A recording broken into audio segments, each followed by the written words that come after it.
development and service delivery. 4. Corporate governance and institution capacity. 5. Sustainability and going concern considerations. Observation and oversight requirements. Honorable Speaker, the committee is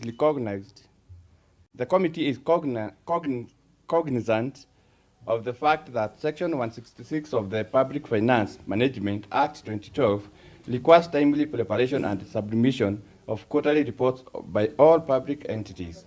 The objectives of this requirement is to facilitate continuous monitoring of budget implementation, enhance transparency, and enable early detection of the variance between planned and actual performance. However, the review of reports and financial statements goes beyond a simple consolidation of quarterly submission. It demands a detailed evidence-based analysis that must be supported by 1. Continuous engagement with management through correspondence and official request for clarification on specific line items. 2. Field and site visits to validate reported service delivery outcomes against physical realities on the ground, such as the status of ongoing projects, adequacy of infrastructure, and quality of municipal services, including garbage collection, beautification initiative, and disaster preparedness measures. 3. Stakeholders consultation with residents to ensure that the financial and service delivery report reflect the lived realities and priorities of the citizenry. This process, Honorable Speaker, is resource intensive, requiring both time and logistical planning, but it is vital to ensuring that the committee discharges its oversight mandate effective and in a manner that upholds public trust. Notably, on 23rd September 2025, the annual report and consolidation financial statement for financial year ended 30th June 2025 for the Olkarau municipality were tabled and committed to the committee for consideration and compilations. In view of the foregoing, the committee underscores the need to consider the full and consolidated report, adequate time to finalize this critical assignment. Key tasks and activities of the committee will include 1. Engage comprehensively with the municipal manager and relevant offices to address outstanding concern mainly on budget execution. 2. Conduct additional site visits to verify the progress and the quality of major infrastructure projects funded in 2024-2025 financial year and prior periods. 3. Benchmark the municipality performance against statutory obligations, county integrated development (CIDP) priorities, and citizen services delivery expectations.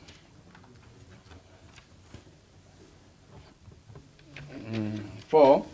Prepare a well-considered report with actionable recommendations to guide the House in its oversight and policy-making responsibilities. Honorable Speaker, on behalf of the Lands, Housing, Physical Planning and Urban Development Committee, I wish to request that you allow the committee to consider the annual report and consolidated financial statement for the financial year ended 30th June 2025 for Olkarau municipality and report back to the House within 45 days. Thank you, Honorable Speaker. Thank you, Honorable Dugashino. The preliminary, rather progress report is duly tabled. The leave sought. Mr. Speaker, sir? Yes, yes, Honorable Matimo. Mr. Speaker, this just further runs to what Honorable Gashino has just mentioned. But one of the aspects that we have requested all committees is that matters that pertains to this financial year, we try to deliberate them within or before we go for recess. So I don't know whether the committee are in a position to deliberate and come up with a report, the said report, before we go for recess. So that at least, Mr. Speaker, we can deliberate on all those matters before we go for the long recess. Thank you, Mr. Speaker. Yeah, he sought 45 days. So now, from now, 45 days takes us to around, is it 20th or thereabout? Today is 8th. So it's within the time frame before we go back for recess. Because today is 8th, and we proceed for recess on 5th December. Yes. So maybe the progress report has been duly tabled. The leave sort has been granted. So clerk ensure the chairperson present the report within 45 days. Next order. Order number 6, notices of motion. Order number 7, statements. Mr. Speaker, sir, we have a statement response to be given by Honorable Edina Duambogo Kingori, the chairperson, Committee on Public Service, Administration and Devolution. Very well. Honorable Edina Duambogo Kingori, Committee on Public Service, Administration and Devolution. Yes, Honorable Gashomba. Thank you, Honorable Speaker. Honorable Speaker, I rise to respond on a statement sought by Honorable Muindi Kariuki on the status of employment and distribution of staffs across the county. So, Speaker, the committee was mandated by this Honorable House to get out and come up with a report on the said statement. And Mr. Speaker, to go direct to the introduction, terms of reference, in the terms of reference. Mr. Speaker, the statement that was sought read as follows. I hereby seek a statement from the chairperson, Committee on Public Service, Administration and Devolution, addressing the following concern. Further aware that Article 232 of the Constitution of Kenya 2010, addressing the values and principles of public service, with the inter alia include accountability for the Administrative Act and transparency and provision to public of timely and accurate information. Further, aware that the county primary function of County Public Service Board is to recruit and appoint county government employees, promote and discipline, and perform any other function related to human resource management within the county government. Noting that the human resource sector in the county has been facing many myriad of challenges, key among them the human resource gaps in some departments, over employment in other departments, which has actually created a crisis in both recruitment and raise in the county wage bill. So, Speaker, further that County Public Service Board has a duty and a responsibility under Section 59, 68A, 68B, 68C, 68D, and 68E to ensure the values and principles of public service and are adhered to with that of the county and has the representation of the marginalized persons living with disability, gender, ethnicity, while ensuring equity and fair distribution. Mr. Speaker, further, the County Assembly has been made aware of the analysis of the above, while the county government continue to experience unprecedented rise in wage bill with allegation of poor services and despite huge workforce. Mr. Speaker, arising from the foregoing, I seek the Chairperson Committee on Public Service, Administration and Devolution, thus, 1, expedite the consideration of the annual report of the County Public Service Board and report the House its compliance with provision section 15 and subsection 2, 3, 4, and 5, 6, and 68A, 68B, 68C, 68D, and 68E. Provide a detailed report on the distribution of staff across the county. Executive, public service include names, designation, and duty stations as follows. The number of employees in every department and all the chief officers and distribution in the 25 wards. 2, the number of employees in every board under the county government of Nyandarua and the distribution in the 25 wards. The number of contract staff and long-serving casual workers in the department or entity and distribution in the 25 wards. Mr. Speaker, the committee observation. Mr. Speaker, payroll summary and observation as on March 2025. Mr. Speaker, the committee made the following observation from the information submitted by the county executive, or rather the CCM, for the department via letter dated as below. 1. Summary of the total employees on payroll May 2025.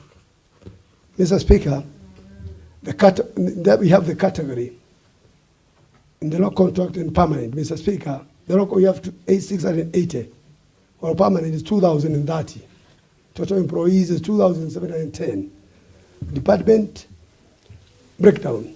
Mr. Speaker, the department stroke session, local contract, permanent, and the total number. Mr. Speaker, we've got agriculture, livestock and fisheries, and irrigation. We have 3 on contract, 174 on permanent, total of 177. County Public Service Board, 7 on local contract, 9 permanent, total 16. Education, training, culture, gender and social services, 525 on contract, 341 permanent, 868 on permanent basis. Finance, economic and planning, and ICT and revenue, 35 on local contract, 212 on permanent basis, total 247. Governance, County Secretary Office and the Attorney Office, 48 on contract, 89 on permanent, total 137. Health Services, 36, permanent 813, total 849. RAD, Fiscal Planning, Housing and Urban Development, 3 on contract, 31 permanent, 34 in total. Municipality boards, that is Okau, 1 on contract, 5 permanent, total 6. Municipal board engineer, 2 on contract, permanent, 4, total 6. Municipal Marinya, 1 on contract, 3 on permanent, 4 in total. Public Service Administration and Devolution, local contract 5, 152 on permanent, 157 in total. Road, Transport and Energy, 4 on contract, 103, permanent, 107 in total. Trade, Industrialization, Cooperative Development and Partnership, 3 on contract, 26, permanent, 29 in total. Water, Sanitation, Environment and Natural Resource and Climate Change, 4 on contract, 45 permanent, 49 in total. Youth Affairs, Sports and Innovation, 1 on contract, 23 permanent, 24 in total. Mr. Speaker, the total on local contract is 680, on permanent is 2,030, total which is 2,710. Additional employees not on March 25 payroll. Newly employed in health services were 30. Interns were 170. Mr. Speaker, the total included in future payroll. We have 2,710 plus 30 plus 170, in total 2,910. Key observation, Mr. Speaker, research department by workforce, education, training, culture, gender and social service protection with 800 employees, which is about 32% of the total workforce. Closely followed by the health services with 849 employees, is allowed 31%. Department with highest local contract, Mr. Speaker, in proportion, we have education with 527 local contract, which is about 77% of its workforce. Governance has the highest number with the 48%, with 48 of local contract employees compared to more permanent, which is 89. Mr. Speaker, the smallest entity, municipal board, Olokalau, Mailoinya, collective free employed 16 staffs, mostly on a permanent basis. Youth Affairs, Sports, Innovation has as the smallest food department workforce with about 24 staffs. Understaffed or low staff per department, Mr. Speaker. RAD, Fiscal Planning and Urban Development, 34 staffs. Trade and Industrialization and Trade and Industrialization, 29 staffs. This might require staff capacity review depending on operational needs. Pending addition, Mr. Speaker, that annually employees serves in the health suggest ongoing expansion in that department. 170 interns represent a significant upcoming temporary workforce. Their distribution across the department is not provided, but is important for workload planning. Payroll balance. Mr. Speaker, based on the information provided, there is evidence that the performance staff constitute approximately about 75% of the payroll, accounting to 2,030 out of 2,710 employees, or those on low contract make up the remaining 25%. Further information, Mr. Speaker, the additional information submitted via letter dated as below 18 June 2025, along with the details provided during the consultative meeting with the department and the committee were as follows. Following the deliberation with the department, the committee received the following updates: human resource challenges in agricultural sector.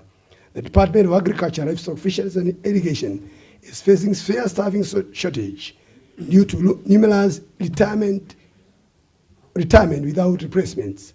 Total of 69 employees in the department are expected to retire between January and 2025.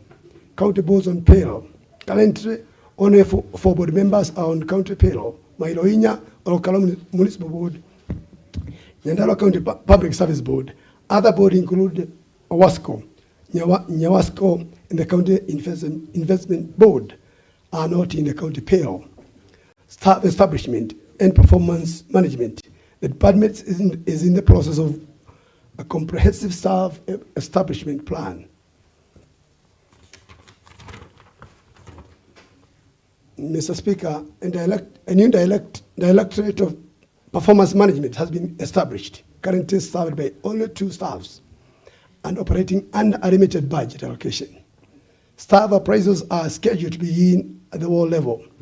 Performance appraisal for many directors is planned for May and June 2025. Subcounty administrator will play a key role in validating staff participation in the appraisal process. Only those who fill the appraisal forms will be considered active staffs. Employment and workforce management.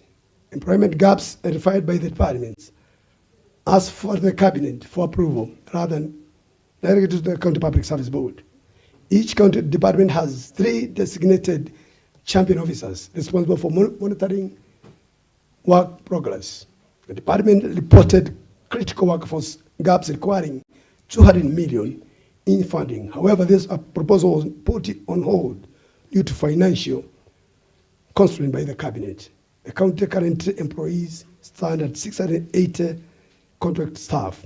Mr. Speaker, the committee further requested the department as to submit the following data promptly. 1, the number of employees in every board under the county government of Nyandarua and the distribution in the 25 wards.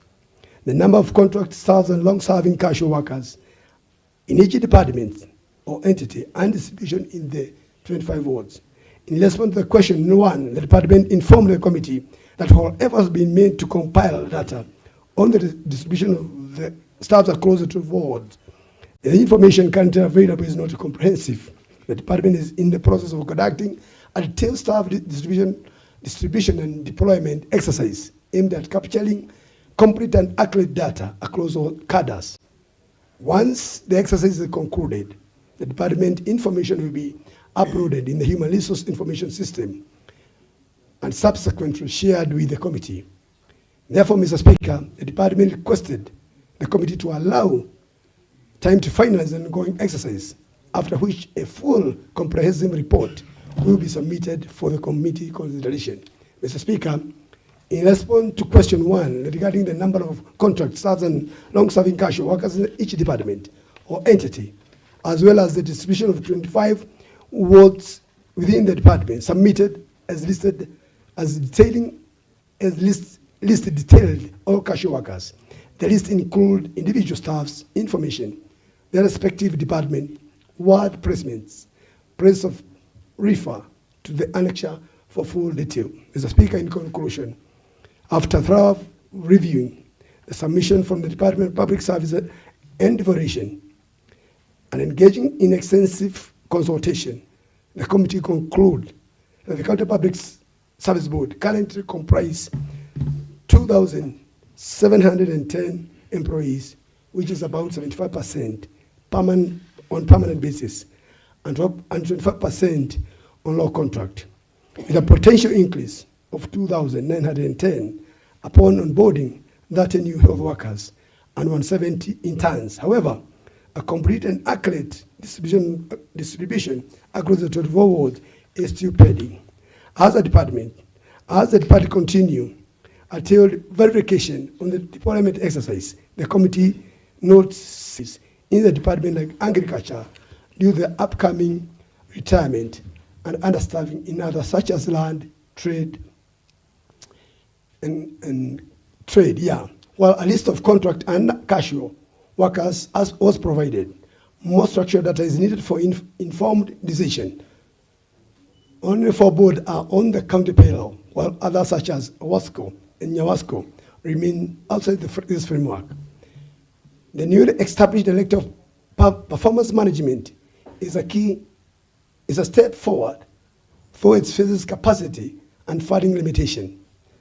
Notably, a proposal requiring Kenya shilling, Mr. Speaker, 200 million to address the staffing needs was deferred due to the budget constraint.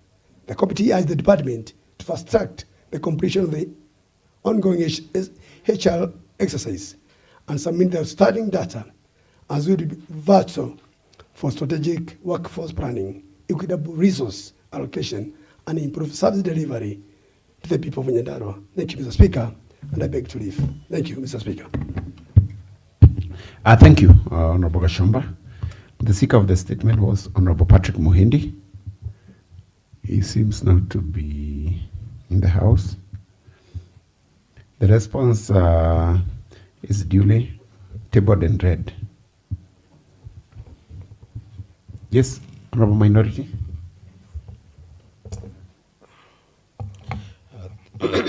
Thank you, Mr. Speaker. Of course, Mr. Speaker, I wish to acknowledge that despite the fact that the committee have taken some bit of time on this matter, that they have done some bit of work, maybe short for the expectations.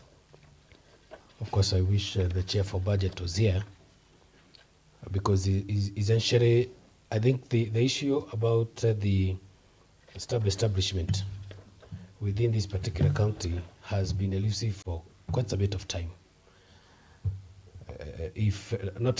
Because we want to trust that the committee have been thorough. The data that has been given of the 2,710 employees as of the payroll list, I would expect that the budget committee would look into these numbers vis-a-vis our payroll and of course different payment rates for different officers to for the first time be able to tell us clearly how does our payroll look. This IPPD data that has always been elusive, are they able to extract from this information that has been provided by this statement? Are they able to give us a comprehensive now a report on just how much money do we spend on our staff, and does it correspond to the budgetary allocations that we ordinarily do?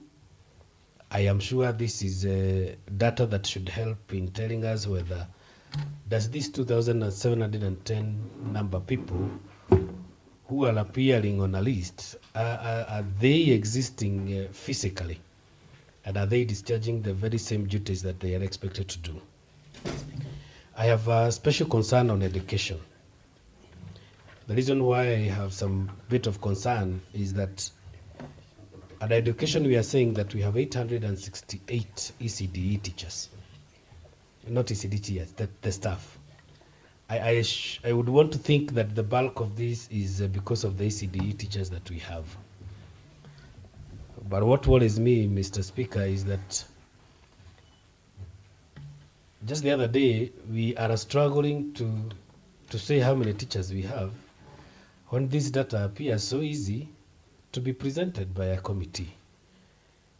And I would want to have known, did this department, by the time they were doing the audits and by the time they were appearing in Senate, did they know these numbers? Such that we are struggling at Senate to explain how many students teachers do we have, they are of what category, they have undergone what qualifications to be teachers. Was this information coming from this department availed to the CEO of this county as at the time he was presenting himself at Senate? Whereas health appears also to take a bulk of this. Maybe as much as the seeker of the statement is not allowed, maybe the next thing that we should look into, especially maybe committee of health, these 849 staff who are working at our health facilities, are we seeing value for these numbers?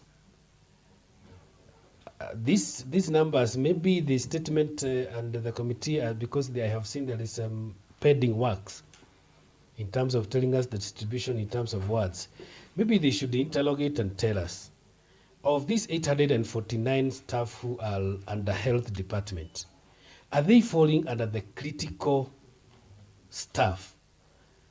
Are they just numbers for works that do not directly translate into a patient? I would want to look at the ideal situation.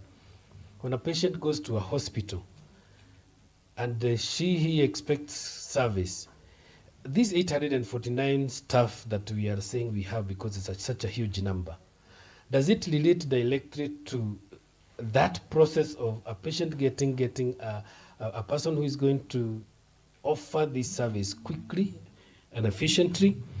Or is it a number of staffs who are okay assistive, but are not necessarily assisting in the quick processes of the core role, which is treatment, observation, and all matters to do with the health part?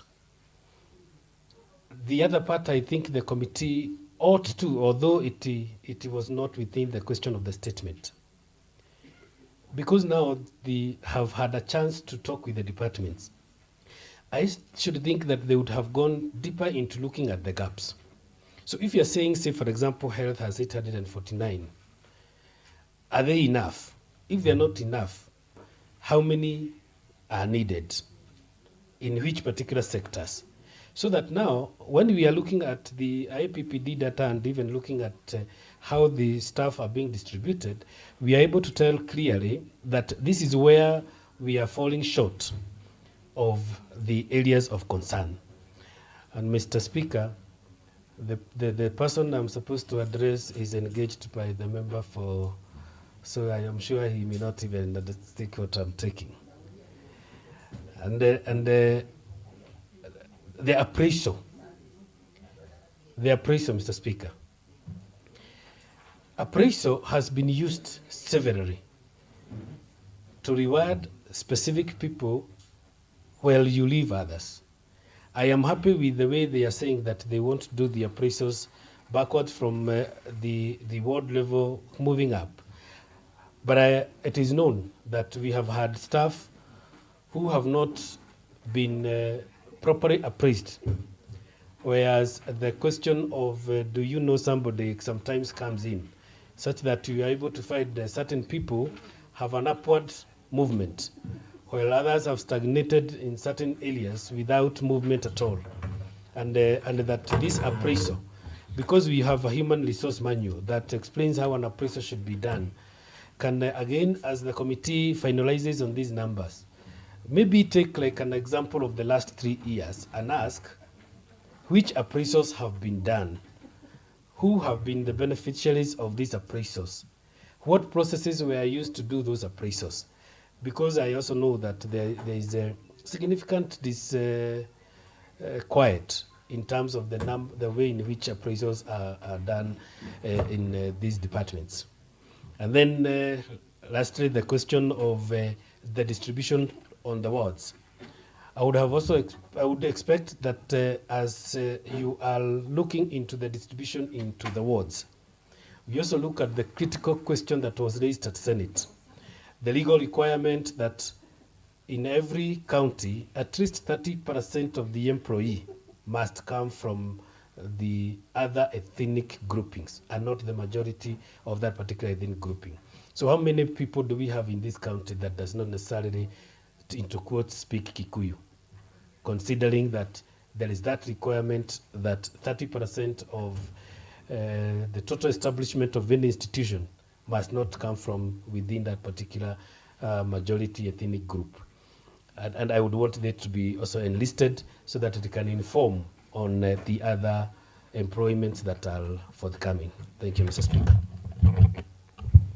Honorable Kayani, member for Githafai. Thank you, Honorable Speaker.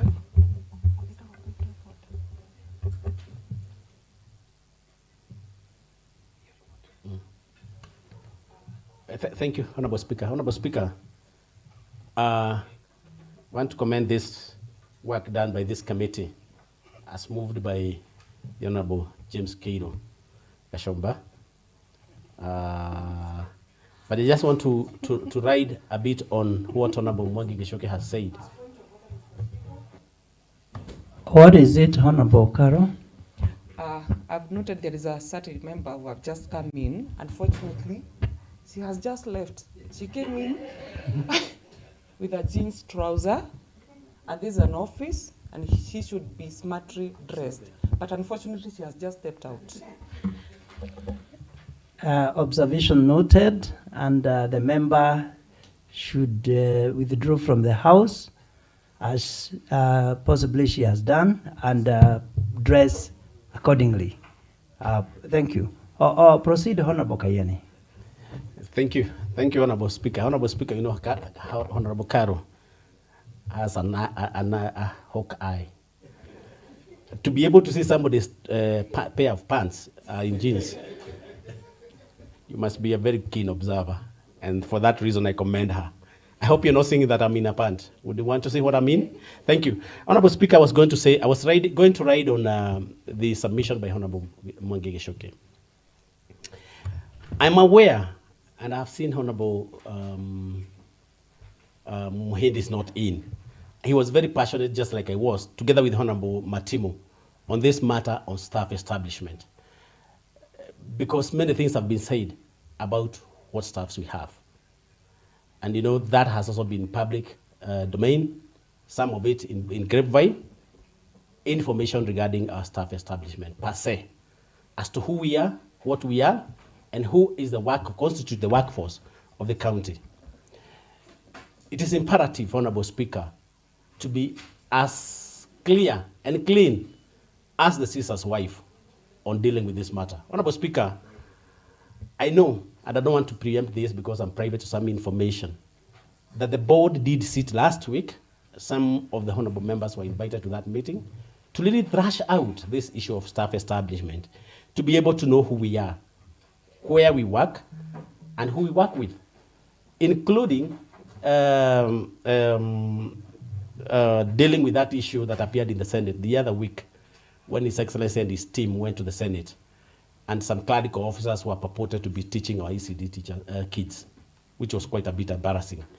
And for us to be able to be sure about that, I know the board did sit last week in their exit report to bring out those issues. I don't want to preempt it because Honorable Mwangi Gishoke, I know, will be up in arms with me and saying that I am speaking about a report which is not in the House.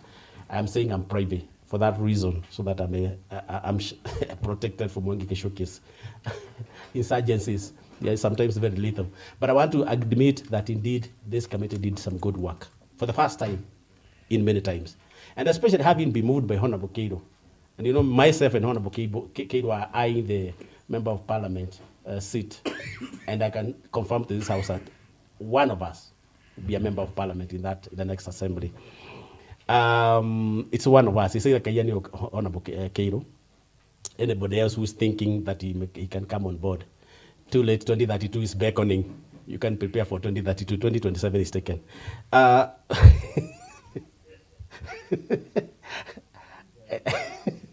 Thank you, Honorable Speaker. I can see Honorable Mwangi is mitigating. The seat is becoming a bit uncomfortable. But that is the truth as it is. And for that reason, I want to list that matter there because I don't want to preempt the discussion that I'll hold, or the debate I'll hold, when finally the staff establishment report does find its way to this Honorable House, so that we'll do justice to it. And the moment, and I'm glad that the chair budget has also walked in, because there has been one question, right from the time of Honorable Kedo when he was the chair budget, to the time that the Honorable Kongo is the chair budget, have never been able to answer about how many staffs we pay, what constitutes the IPPD data. And that also did feature prominently in the debate that was in the Senate the other day regarding the number of staffs that we have. And therefore, very soon, and I can't wait for that time, could be very soon, sooner than we think, we'll be dealing with that matter. And that elusive question will be answered ably when the matter comes to the floor of the House. Therefore, commend the work done, improve on it as a committee as we move forward. Thank you. And next order. Oh, Honorable Steve Matimu. Thank you, Chair. It's only that the microphone was held by the sponge. Mr. Speaker, I want to go, first of all, to really thank the committee for coming up with the report before the House this morning. I would wish to join my fellow colleagues in thanking the committee for deliberating on this issue and coming up with this statement within the agreed upon time. Mr. Speaker, it's so unfortunate that the person I wanted to address is walking out, so I don't know to whom I'll be addressing. So I would really humbly request that Honorable Kashomba just gives me a minute of his time so that I can mention a few things. Mr. Speaker, I want to do a small comparison between a document that was tabled in this House and as Honorable Kayani has just mentioned, matters to do with staffing in our county has been a thorn in the flesh. And I want to agree with Honorable Geshoke that this has been an issue that we've never gotten accurate answers. Mr. Speaker, the same committee tabled a report on 11th July 2024 at 9:30 a.m. And Mr. Speaker, they brought a report showing that as a county, that's last year, Mr. Speaker, that in the county, we have staff that, we have a total number of staff of 2,498. That is last year, Mr. Speaker. Today, we are being told that we have a total number of staff that amounts to 2,710, a difference of 212, Mr. Speaker, sir. From Nyandarua County Statistical Abstract of 2022, a document that is in the public domain, in the same, Mr. Speaker, we had a total number of staff of 2,289. That is by the year 2021. If you look at the difference between the two, it's a difference of 421. Mr. Speaker, the same committee, 1 year down the line, from the same department, brought to us, to this honorable House, that we have a staff of 2,498, and it's here, Mr. Speaker. Today, the same department is saying that we have increased the number, and they're not showing any breakdown. Further to that, Mr. Speaker, if you look at the breakdown per department, from agriculture, because it's actually in this report that they are tabled again on July, it's not adding up, Mr. Speaker. I don't know what we are, or what mechanism that we are going to do, and I'm happy that the chair budget is here for us to actually know the number of staff that we have in the executive arm of government. They've been carrying out head counts, but after conducting that head count, Mr. Speaker, they've never tabled even a single report to this Honorable House showing us, after doing the head count, how many staffs do we have in this county, Mr. Speaker. If you look at, for example, Mr. Speaker, from the report that we received, that is on 1st July, Mr. Speaker, it is amazing that they are telling us that particular time in the Department of Agriculture, we had 187 staffs. In the report that is before this Honorable House this morning, the number has gone down by 10 because they are at 177. Where have the 10 disappeared to? So as this committee, and I'm grateful that they've seen that there's a gap in the report that they've brought, I would humbly request that when they're actually contacting, or when they're bringing the other report, Mr. Speaker, let them get an actual data from the County Public Service Board.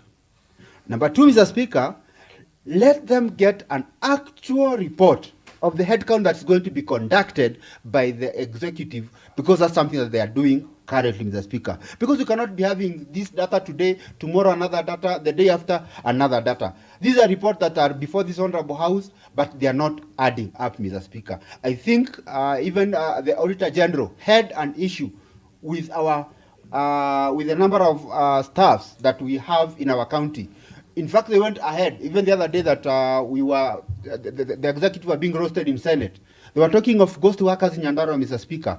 I think it's our high time we help our county to ensure that we don't have ghost workers in the executive arm of the government. With that, I really support the committee. Continue digging deeper. Come with a conclusive report to show us where we are as a county. Thank you, Mr. Speaker.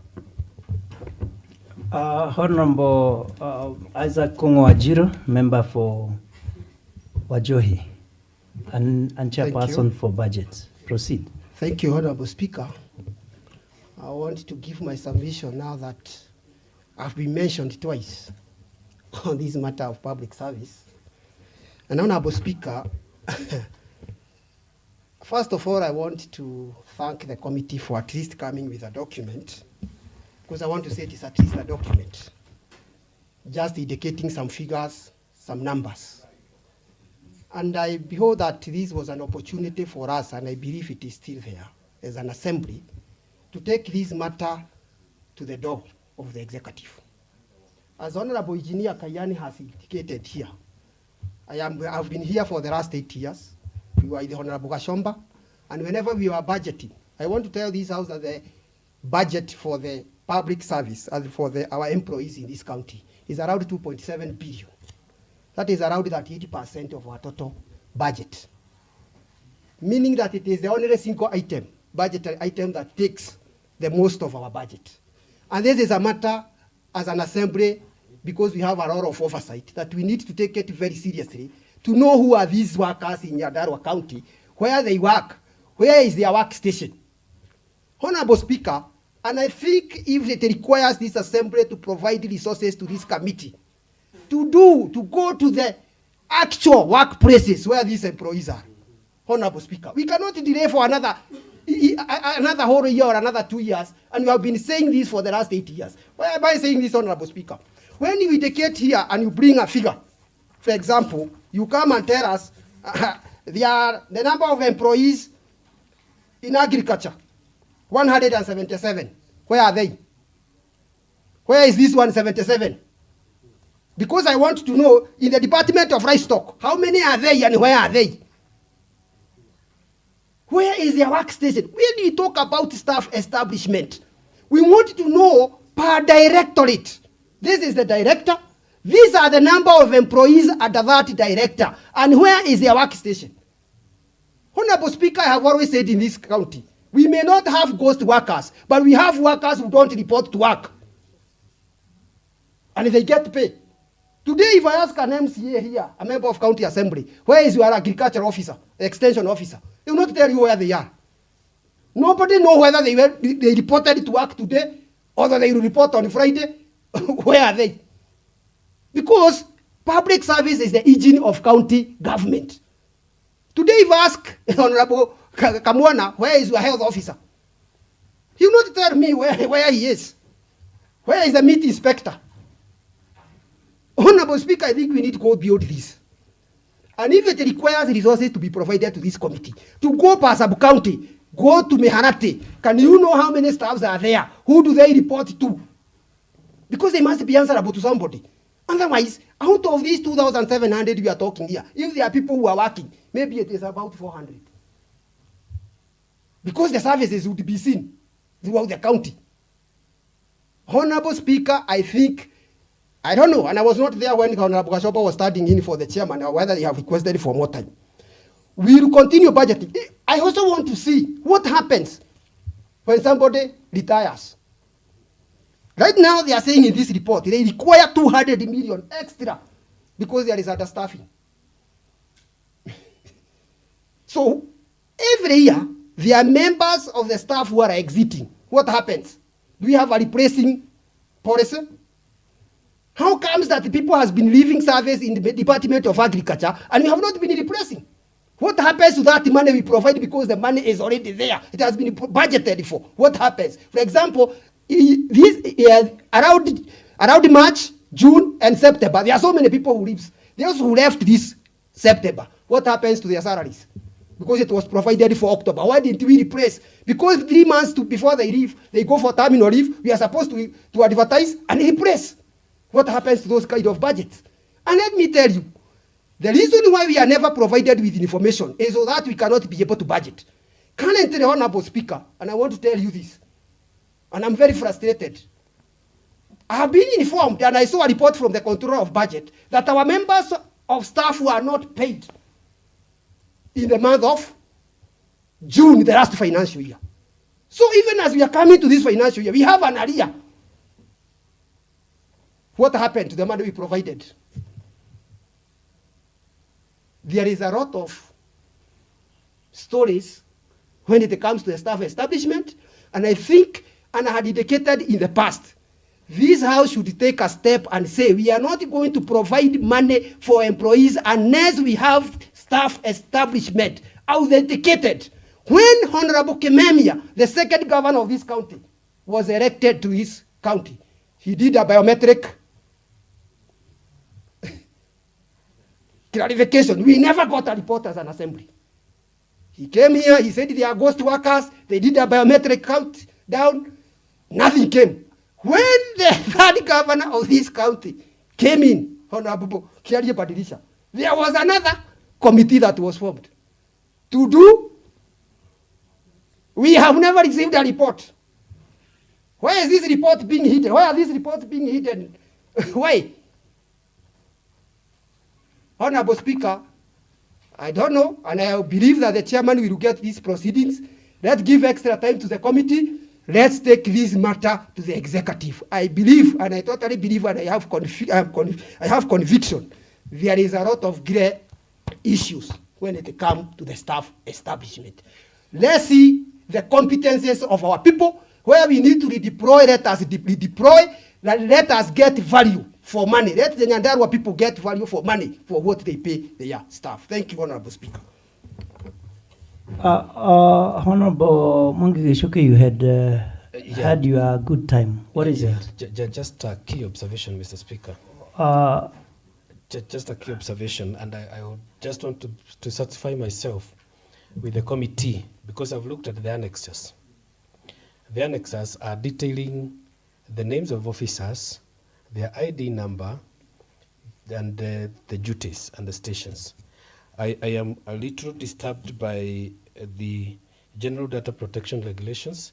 I would want that the committee satisfied itself in terms of the requirement of the General Data Protection Regulations and the Data Protection Act of 2019, because if it is for the consumption of the members of the County Assembly, they will take responsibility of the names and ID numbers, and in some cases telephone numbers of individuals, and whether this assembly needs to make a decision that this document is for consumption of this house and cannot appear to be a document for public consumption because it's constituting critical details of individuals, and that there is a law that requires that you cannot disclose private details of people, especially their ID numbers and telephone numbers, for obvious misuse outside there. Okay, thank you, honorable members. I believe the committee has taken the observations of the honorable members, and that in the next report they will consider including that. I would have liked the honorable Gashomba to respond, but he is out of the chambers. Mr. Speaker. What is it, Honorable Steve? Mr. Speaker, my only concern is one. We've just they've requested for time, but there are no timelines in when they are going to bring back this report. I believe we have other members that belongs to this committee, or at least we can work within some timelines, because we might give them, and the report will come back after 1 year. So let's have some timeline, Mr. Speaker. Point of further information, Honorable Speaker.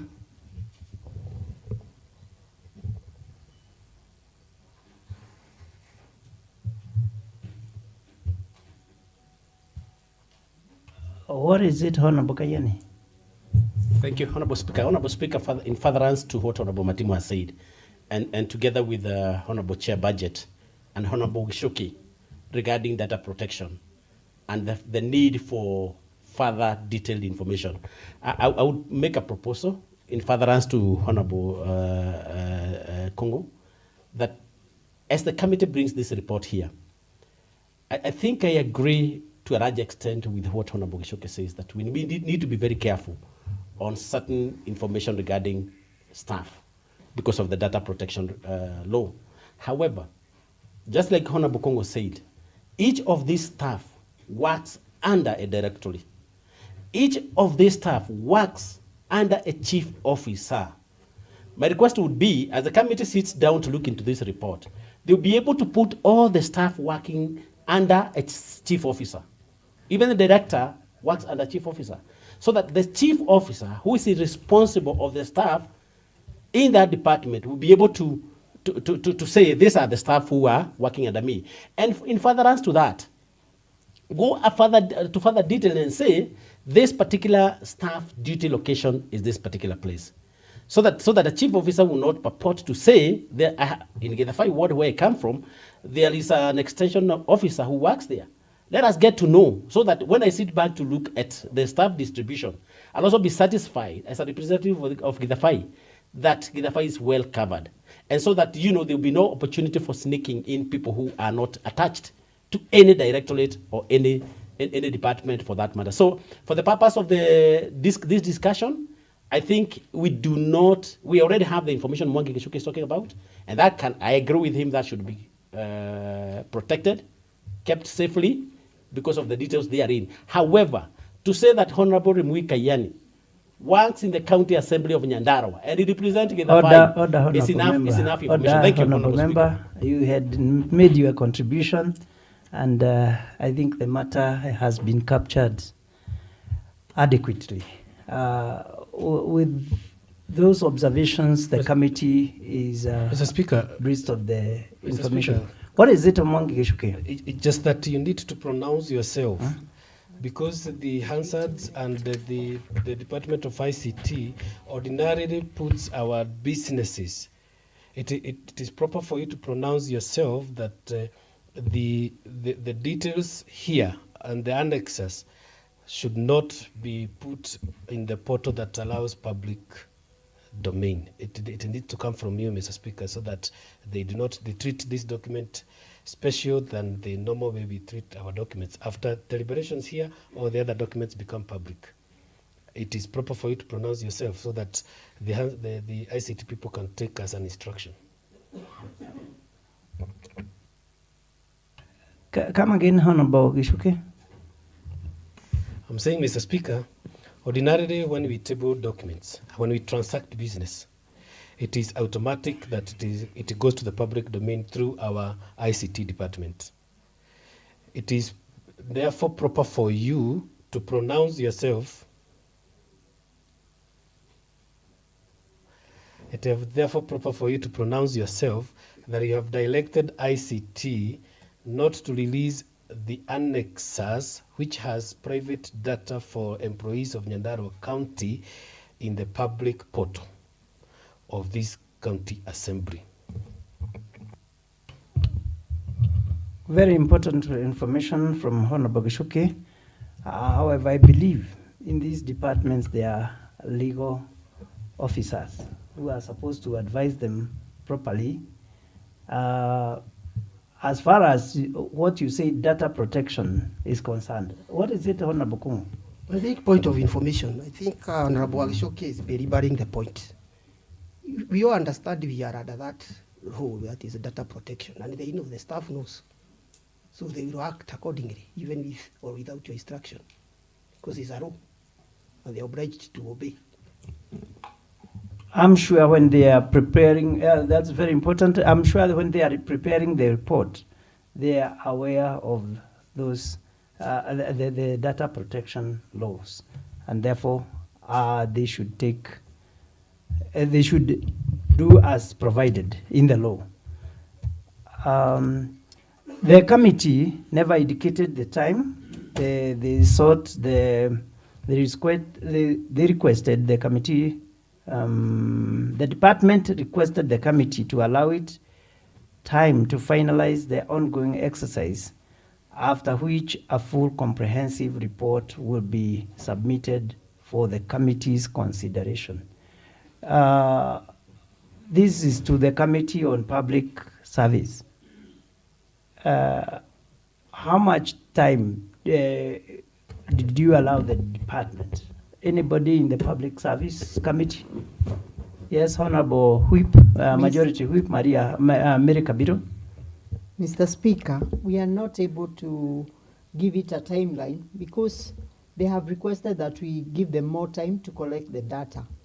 So up until we know when we have the data is when maybe we can come back on it. The concerns of the honorable members, Honorable Mary Kabiru, is that it cannot eternally be provided for, that they can bring it after we have exited the assembly. So I believe you will be able to furnish the House with the timeline. Mr. Speaker. As it may be required. What is it, Honorable Steve? Maybe a small advice to the honorable member. Why can't they give us maybe a timeline? If that data will not have come by that particular time, they'll come back to the honorable House and say that this information has not been rendered to us as a committee. We are requesting for furtherance of a specific time. Thank you, Mr. Speaker. How much time do you need?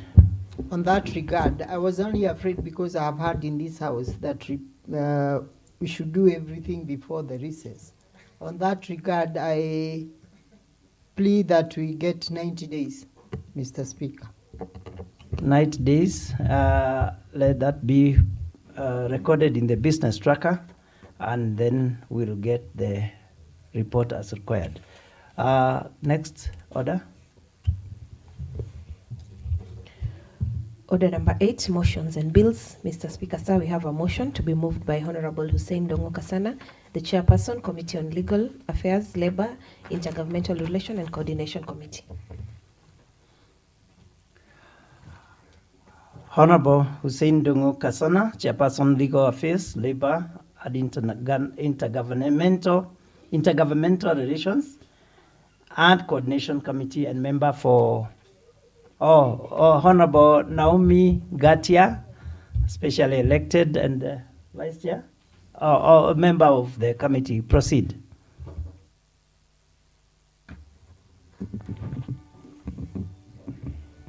Thank you, Mr. Speaker. Mr. Speaker, with your permission, I see we have guests today. So I don't know if they have been welcomed. I see there are young people who are with us.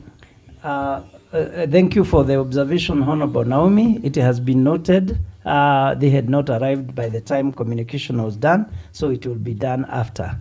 Thank you. You may not be adequately address them because they may be strangers to you, but the House will be made to know the visitors later. Please proceed. Thank you, Mr. Speaker. Mr. Speaker, I wish to recognize the immeasurable effort demonstrated by the honorable members of this committee during the committee meetings and eventual report writing exercise. Additionally, the committee wishes to register its immense appreciation to the Secretariat for offering logistical and technical expertise during the completion of this report. Most importantly, I extend our gratitude to our officer and that of the clerk for ensuring that the entire exercise was successful. Your facilitation ensured that the committee received optimum technical and logistical support necessary, and it cannot go unnoticed. To all honorable members, I thank you on behalf of the committee for your immeasurable support. As ever, may God bless you. Lastly, Mr. Speaker, sir, it's my pleasure on behalf of the Committee on Legal Affairs, Labor and Intergovernmental Relations and Coordination to present this report in this August House for consideration and adoption.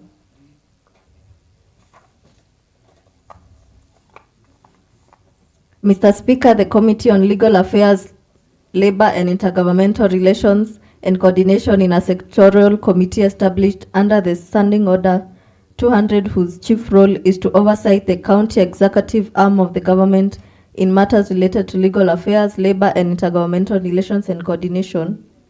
The committee's mandate is derived from Schedule 1 of the Standing Orders as read together with the Standing Order 200 Clause 5, which outlines the specific mandates of the committee as follows. As stated below. We also have a committee membership of the members as stated below. Mr. Speaker, sir, the Office of the County Attorney is established by the Office of the County Attorney Act 200 of 2020. The Act provides for the functions and powers, discharge of duties, and the exercise of powers of the county attorney and for connected purposes thereof. Additionally, Section 28 of the Act stipulates that the county attorney shall, as soon as practicable after the 30th of June in each year, prepare and furnish to the governor a report of the operations of the office during the year that ended on the 30th June. The report prepared under the subsection 1 shall, in respect of the year to which it relates, contain the financial statements of the office, a description of the activities of the office, such other information related to its function that the office may consider necessary. The county attorney shall submit to the clerk of the county assembly a copy of the report furnished under subsection 1 of the tabling before the county assembly within 15 days after the day on which the governor receives the report. Accordingly, the annual report of the Office of the County Attorney for the financial year 2023-2024 was submitted to the Office of the Governor on 18th of October 2024 and subsequently received in the Office of the Clerk on the 31st October 2024. During the afternoon plenary sitting on the 5th November 2024, the leader of the majority party duly tabled the Nyandarua County Annual Report of the Office of the County Attorney for the financial year 2023-2024. Following its tabling, the Speaker directed the Committee on Legal Affairs, Labour and Intergovernmental Relations and Coordination to consider the matter and report back to the House within 30 days. Mr. Speaker, sir, on litigations, the committee noted that the county was involved in 152 cases spanning a period from 2005 to 2024, which were at various stages of litigation in accordance to the court directions. These matters were reportedly being handled by the county attorney, legal counsels within the office, as well as external legal service providers engaged through the established procurement process. The committee observed that the county attorney, office of the county attorney, being the principal legal advisor to the county government, bears the responsibility of drafting and revising county legislation. During the financial year 2023-2024, the office is reported to have assisted various departments in the formulation and amendments of 20 legislation proposals and acts as underlisted. The committee observed that the Office of the County Attorney negotiated, drafted, vetted, and interpreted 17 commercial transactions, memorandums, and understandings for and on behalf of the county executive, which have been stated below. Mr. Speaker, sir, the county government acquires land across the county as may be required for service delivery through the departments responsible for land matters. The process of conveyancy is domiciled in the Directorate of Lands, where documentation is received and prepared in conciliation with the Office of the County Attorney, which also undertakes the witnessing and sealing of all land sales, agreements, and transfers. During the financial year 2023-2024, the Office of the County Attorney reviewed, witnessed, and sealed 21 land acquisition bundles as stipulated below, from serial number 1 to serial number 21. Mr. Speaker, sir, the committee observed that the Office of the County Attorney collaborates with other county executive departments and agencies in conducting public participation on various bills, policies, and regulations as required by the law. In addition, the office conducts and organizes legal aid forums in partnership with other institutions with the objective of enlightening members of the public on their legal rights and the avenues available for redress. The Office of the County Attorney handles day-to-day general legal services, which include but are not limited to the following.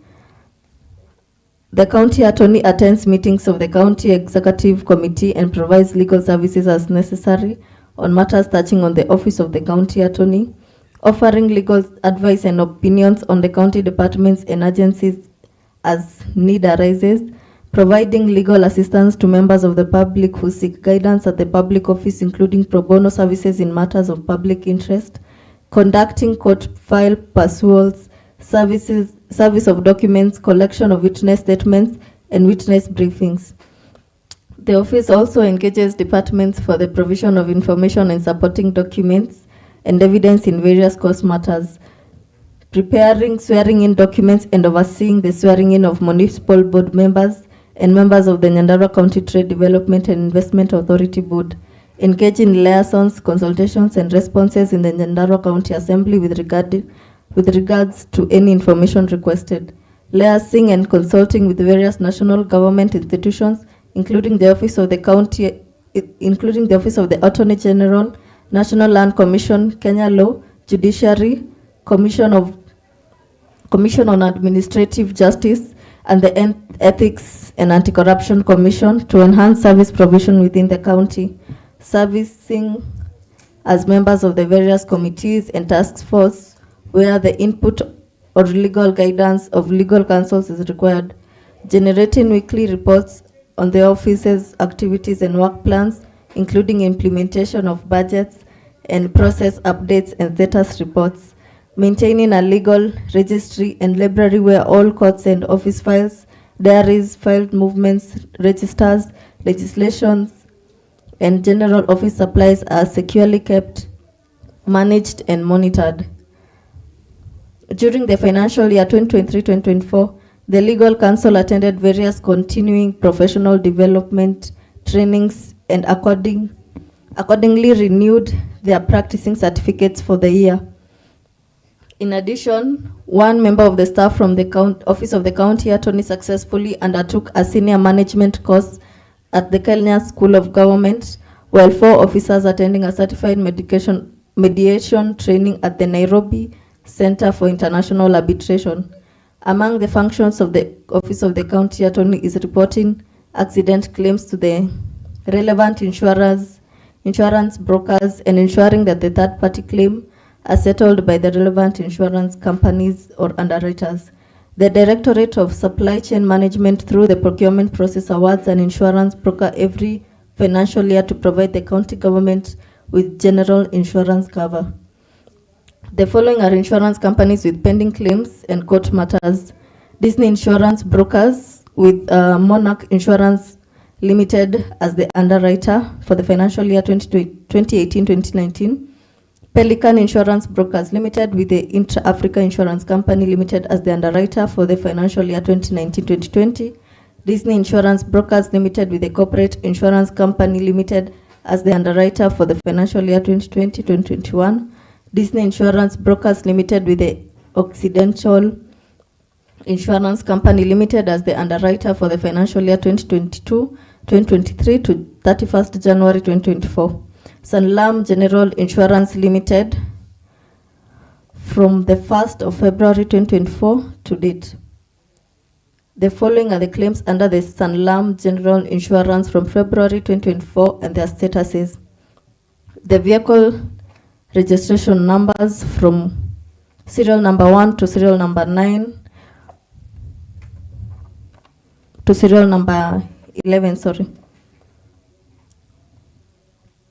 Upon scrutiny of the Mr. Speaker, sir, upon scrutiny of the submissions of the annual report for the financial year 2023-2024 by the Office of the County Attorney, the committee noted that the report was received by the Office of the Governor on 18th October 2024 and consequently received by the Office of the Clerk on 31st October 2024. The report was submitted to the County Assembly on the 13 days after the day on which the Governor received it, which is well within the stipulated timelines of 15 days as stipulated by the Act.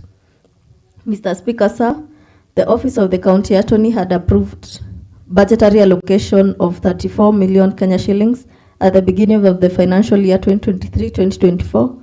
However, the budgetary allocations were enhanced to 37,650,000 Kenya shillings in the first supplementary budget approvals as shown below, with the legal fees being as shown below. In considering that this report, the first supplementary budget as approved by the County Attorney was deemed most applicable. Out of the total budget, 28 million was allocated to the settlement of legal fees and liabilities, including recurrent pending bills carried forward from the previous financial years, while the remaining 9.65 million was allocated to the finance administrative functions across various budgetary lines. During the financial year 2023-2024, the Office of the County Attorney utilized its approved budget as below.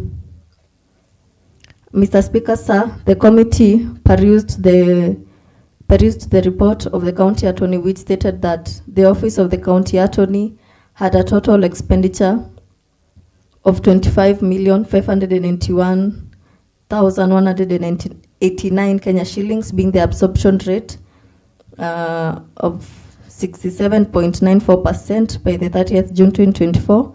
The absorption rate was arrived at owing to the failure of the release of the June funds to the county by the National Treasury. This led to the accrued pending bills of 32,226,229.50 for the financial year 2023-2024, owing to the insufficient budgetary allocations. The historical pending bills remaining 72,596,802.06 by the closure of the financial year. It is of essence that the figure increases every year owing to reductions in our budgetary allocations. However, the committee, having considered the information submitted to the County Assembly alongside the expenditure returns from the Department of Finance and the Budget Implementation Review Report by the Office of the Control of Budget for the financial year 2023-2024, observed the following. The Office of the County Attorney managed to achieve a budget absorption rate of 68.2%, contrary to the 67.94% indicated by the Office of the Control of Budget Annual Report. This level of absorption was considered low, given that the department operates under a purely recurrent budget.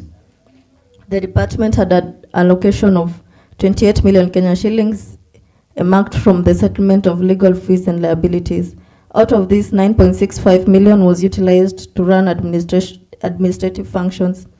A further 11 million had been allocated towards the settlement of recurrent pending bills.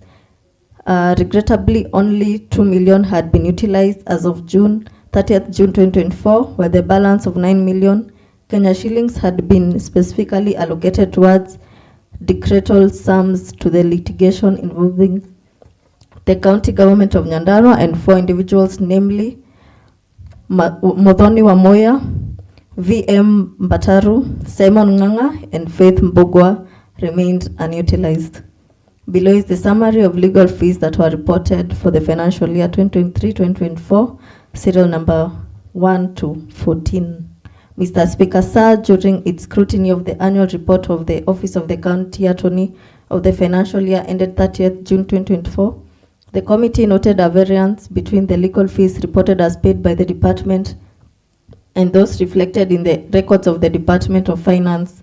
Specifically, there was a variance of 994,601 shillings between the expenditure returns submitted by the Department of Finance to the Control of Budget and those reported in the Office of the County Attorney's annual report.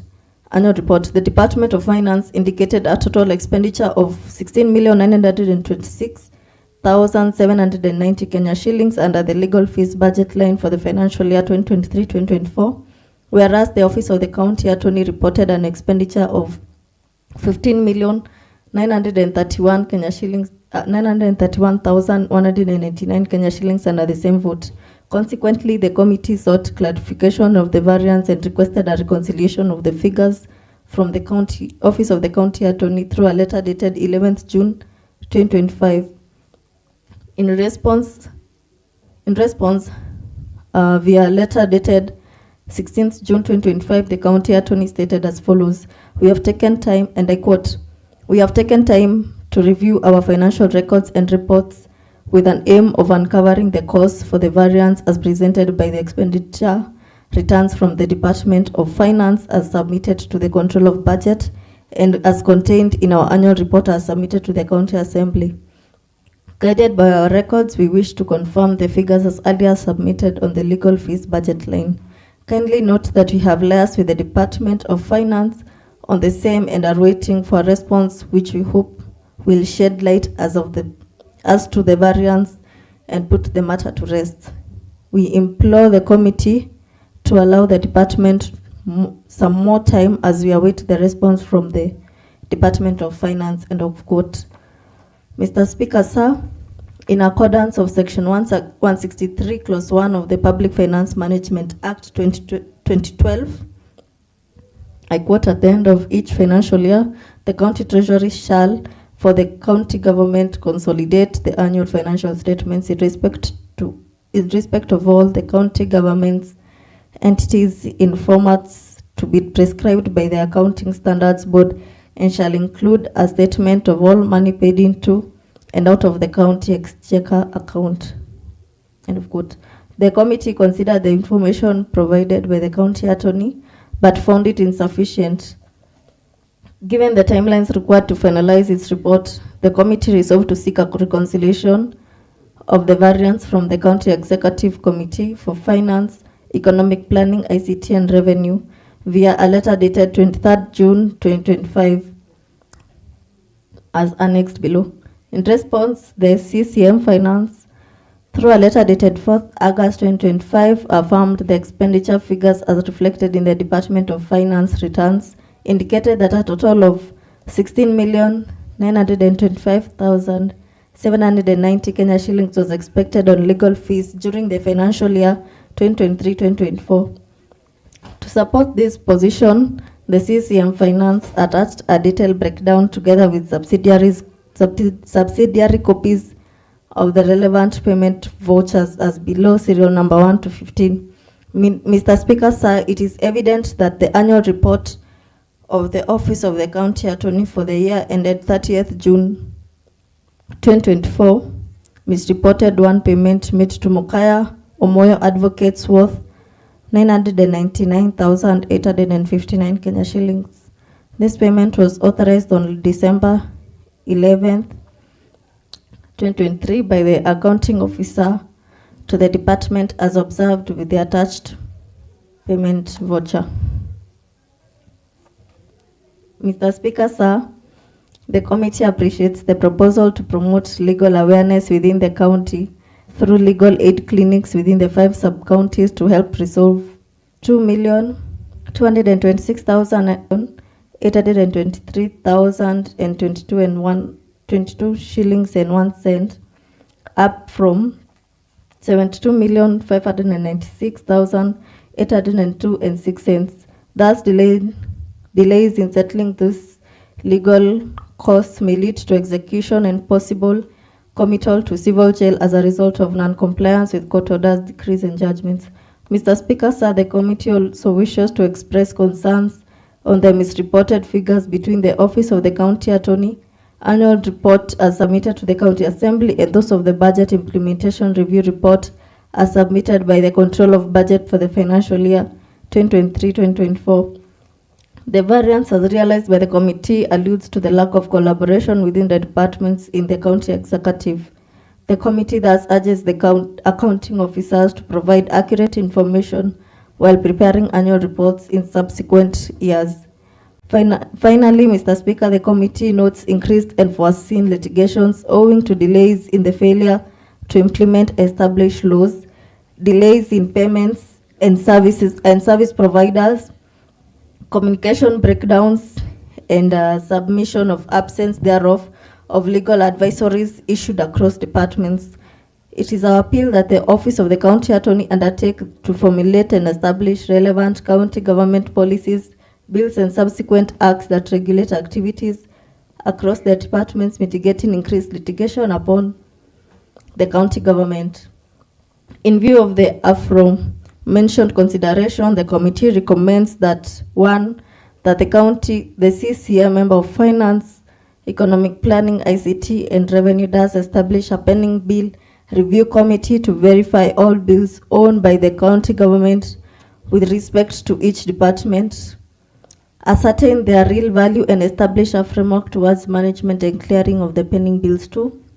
That the CCM Member for Finance, Economic Planning, ICT, and Revenue, in consultation with the Office of the County Attorney, does commit sufficient funds towards the Office of the County Attorney in subsequent budgets to enhance the performance and effectiveness of the Office of the County Attorney. 3. That the CCM Member for Finance, Economic Planning, ICT, and Revenue does commit sufficient funds during the annual ADP plan for the financial year 2026-2024 towards offsetting the standing pending bills accruing to approximately 104,823,022 shillings and 1 cent. That the Office of the County Attorney does expedite and initiate resolution of more disputes through the alternative dispute resolution, as it's cheaper and quicker in settling disputes involving the county government of Nyandarua.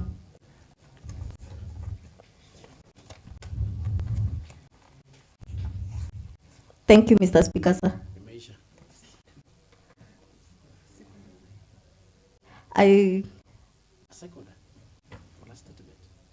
I'd want Honorable Mbai to second. Thank you. It's a report, it's not a motion. Second. Honorable Speaker, I second. Honorable members, the motion is duly moved and seconded. I now propose the question, which is that this House does adopt the report of the Committee on Legal Affairs, Labor and Intergovernmental Relations and Coordinations Committee on the Nyandarua County Office of the County Attorney Annual Report for the period of 1st July 2023 to 30th June 2024 as a report of the House and the recommendations therein as the resolutions of the House. Honorable Kayani. Thank you, Honorable Speaker. My apologies for that mishap. But I want to start from the onset by appreciating a report very well done, very technically, professionally, very well outlined. Honorable Speaker, I want to talk very briefly about one or two issues that I've noted in the report. Number one, the report talks about what the Office of the County Attorney has been doing. And I have noted quite substantial work that has been done by that office silently. It's one of the offices that are not known to have a lot of hula baloos, if that's English. But it's an office that actually seems to have done a lot of work. I want to refer you, Honorable Speaker, to page 10. I guess it's page 10 out of 25. And that regards 17 number of commercial transactions, memorandums of understanding for and on behalf of the county executive. And they are all enumerated, all of them running from MOU between the county government of Nyandarua, Ewasongilo North River Development Authority, ENDA, all the way to number 7, Memorandum of Understanding between Dr. Balabai, Nanavati Hospital, Nanavati Max Super Specialty Hospital, and the County Department of Health Services. Reading down all the way to 16 is MOU between Department of Health Services and KEMSA, and 17, which is MOU between the County Government of Nyandarua and National Museums of Kenya for the management and conservation of heritage and monument sites in Nyandarua County. I had seen another one that is number 13, MOU between the County Government of Nyandarua and Teledata Tecnologia Innovazion through Maula Consultants Limited. That's not English. It's French, and I'm not good in French. But my point is this, Honorable Speaker. These are instruments that have been entered into between the county executive and individual firms or companies. The concern I have is, being a member who's been here for the last 17 years, I'm hearing this for the first time. I'm a stranger to this information here. And the way it should be, and especially when it comes to instruments that makes the county government get engaged with another entity, this county assembly must be duly informed, either for the purpose of giving it credence or for the purpose of information. But as it is now, the Office of the County Attorney has gone ahead, entered into MOUs which are strange to this Honorable House. I guess the committee that has done this commendable job in conjunction with that office should go ahead and tell the county attorney that this matter need to find their way to the county assembly, either for the purpose of information or for the purpose of concurrence. There's no point of committing the county executive to externalities that are strange to this Honorable House. Number 2, Honorable Speaker, I've noted a growth of the pending bills from historical that were noted to be 75 millions, and the statement that the mover stated, it went to 100 and I think 104, 100 and let me just get that so that I have it right. And this will be a matter very interesting to the chair budget who is with us, that you need to make provisions for pending bills which have organically grown to a hoping figure of 104 823,022.1. And this has gone from the historical pending bills of 75 million that were noted. And I gather this is what was inherited from the previous regime.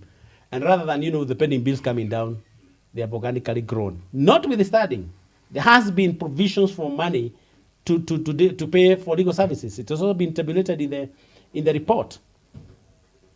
Again, if I refer you to page 18, there's some of the payment that have been made to individual firms, 15 in number. And I have curiously noted that number 8 in your report is in italic and bold. I've noted it is in italic and it is bold. I would seek a clarification from the committee to know why that has been singled out exceptionally and not appealing consistent with the others. And that amount totaling to around 16,925,790. And finally, in one of the recommendations of the committee is that a pending bill verification committee is formed. I found that to be a bit misplaced because I'm aware, and Honorable Kongo, and together with the other ranking members who are in this Honorable House, that a committee that did pending bill verification was already constituted, and a report was tabled regarding the authenticity of the pending bills as of then. So why does the committee find it necessary at this point in time to ask for another committee without first of all looking at what was recommended in the previous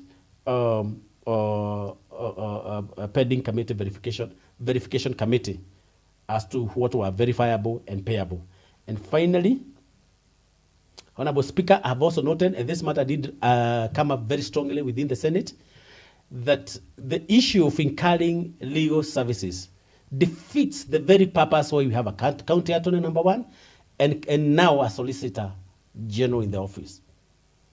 That matter did come out very strongly within the Senate. And this is a matter that ought to caution the county government from incurring legal expenditures, because that office is supposed to function as such, provide legal support. But when they are there, they incur, they earn salaries and remuneration packages, and yet we still continue, growing the pending bills organically. Then it defeats the very purpose why they are there in the first place. And Honorable Kongo it will be interesting to hear what he says about, the growth of those pending bills with an office that is fully functional with a county attorney. And I am saying this matter did appear before the Senate, and they were not kind in the words they used regarding that office. So Honorable Speaker, and finally, the last point is that I've also noted that the county attorney office has worked very well with all the other departments that has sought legal support. All the agreements, contracts that have been entered into have had to find their way to the office of the county attorney for confirmation of consistency and adherence to the legal requirements, and number two, for the execution to give them legal strength. And I must commend the work that has been done by the office of the county attorney. The Department of Land, I've also noted, they have bought several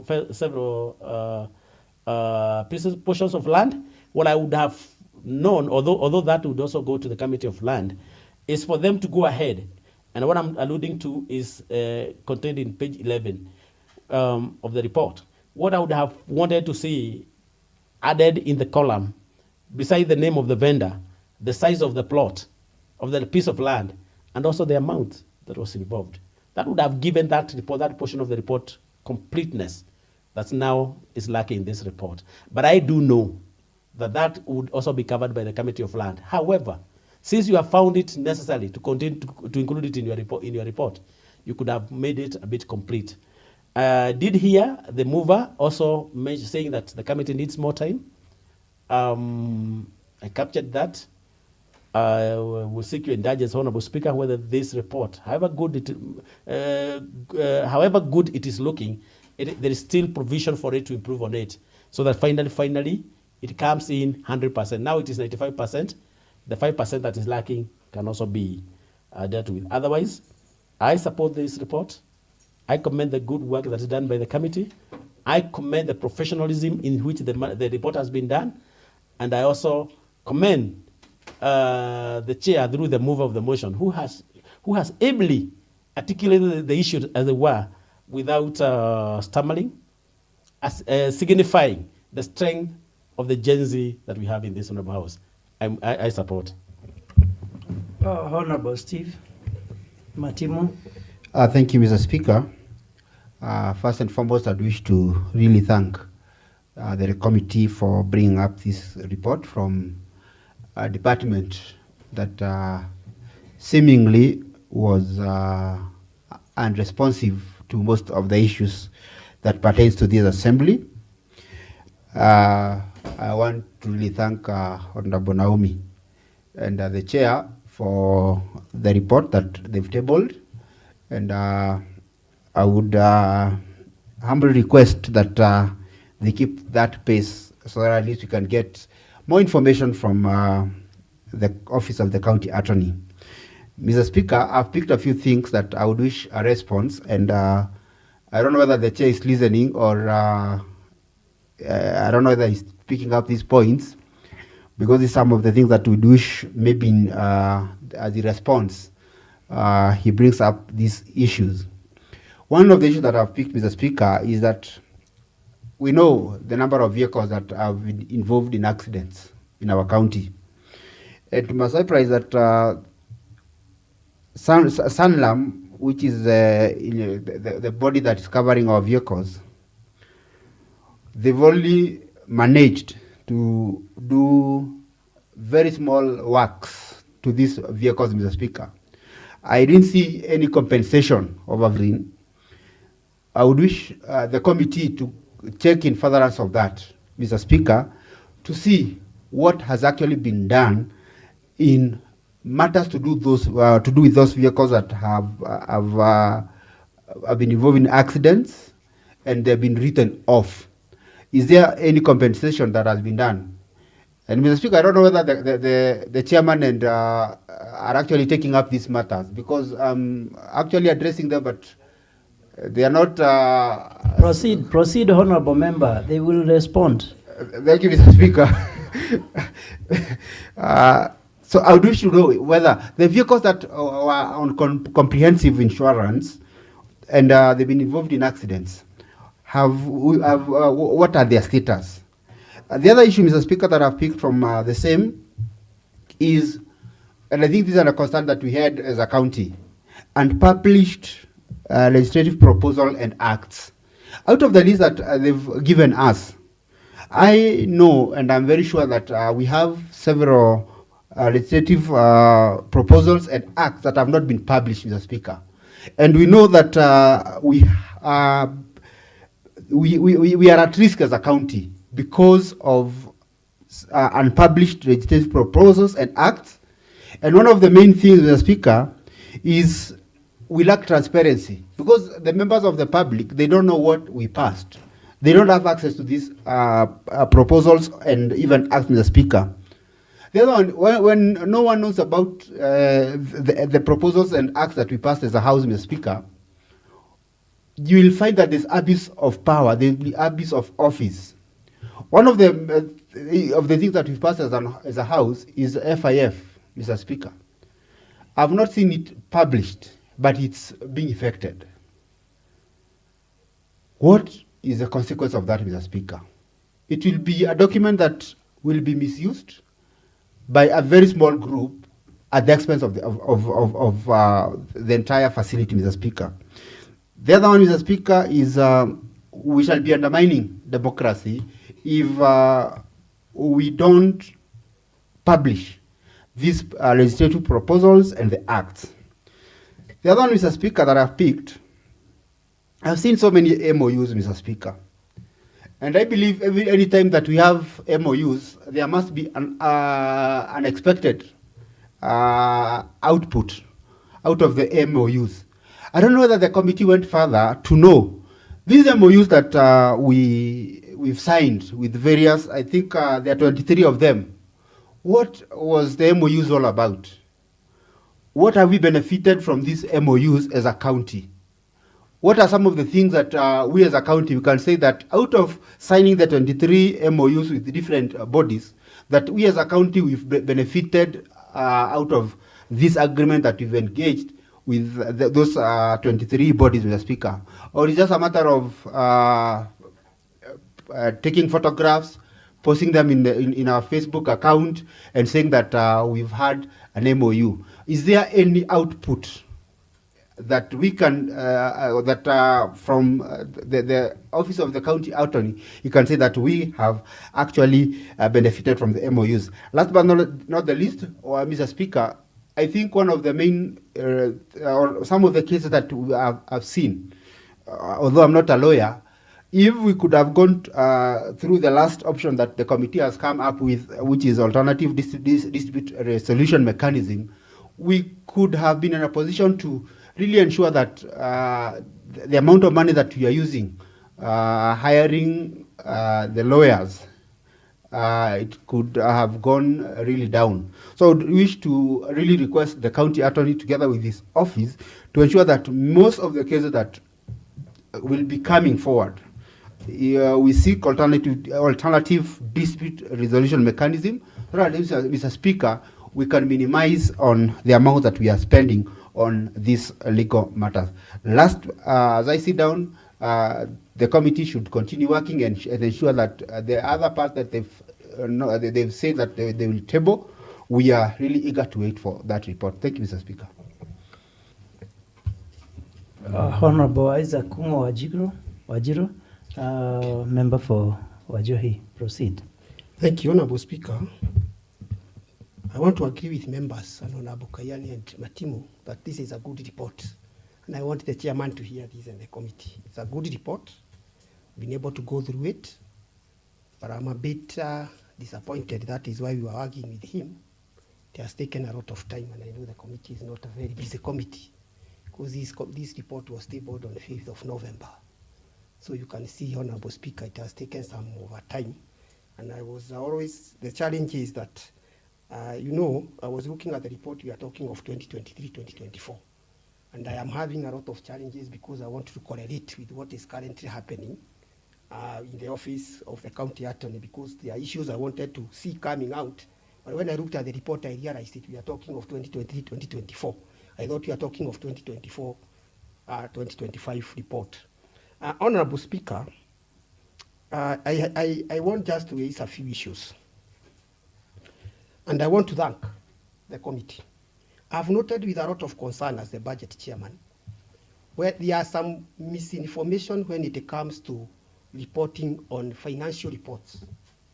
I've noted this in the Committee of Trade, Cooperative and Industrialization. I've also noted here again that there was a contestation of a figure of around 990,000 of whether a certain law firm was paid or not. And there was an interchange between the Department of Finance and the Department of the County, that is the legal services under the county attorney, where the county attorney is claiming that money was not paid. But the finance department is claiming the money was paid. It begs a lot of questions. Who pays? Or who authorized the Department of Finance to pay? Because it can only tell us that the finance paid a certain lawyer, somebody Mogaya, somebody somewhere within the report that is called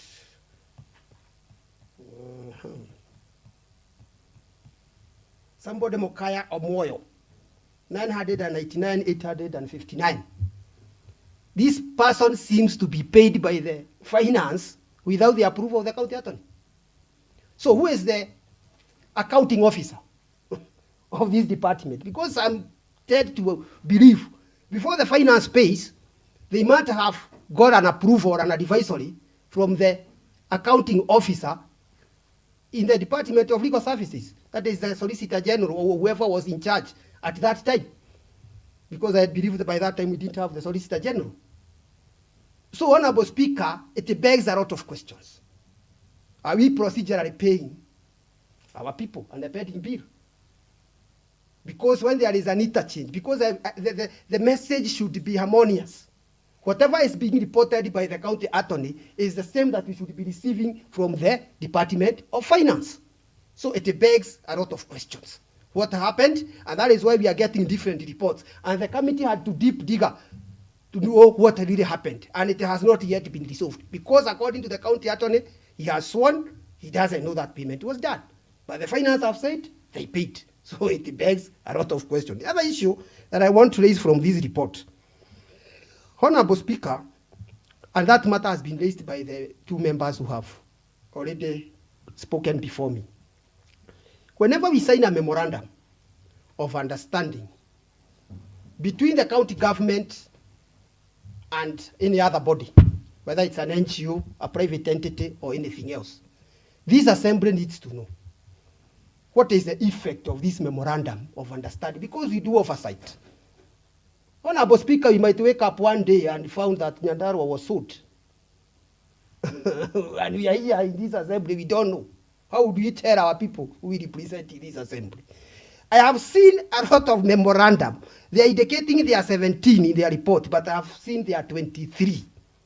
And I can attest I don't understand even a single MOU that has been signed on my behalf and the people of Wajoy.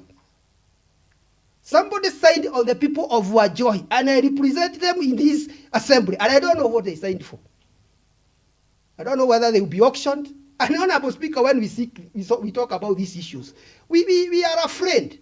In the first assembly, or in the first government, we know of what happened between an MOU that was signed between the government, in the first government, between an Israel private entity called Tahar and Nyandarua County. It ended up taking our first governor into court. So we really need to understand before you sign this memorandum, or even after signing, what is so difficult. And it is required through the PFMA Act and the Constitution and other rules that after signing, submit to the county assembly for information purposes. For example, Honorable Speaker, we have the program under the national government of the affordable housing. We have given our ad next year to the assembly. The national assembly, the national government is building houses. Where is the memorandum? What is the benefit for our county government after providing that? These are questions we ask by the people, we cannot tell them.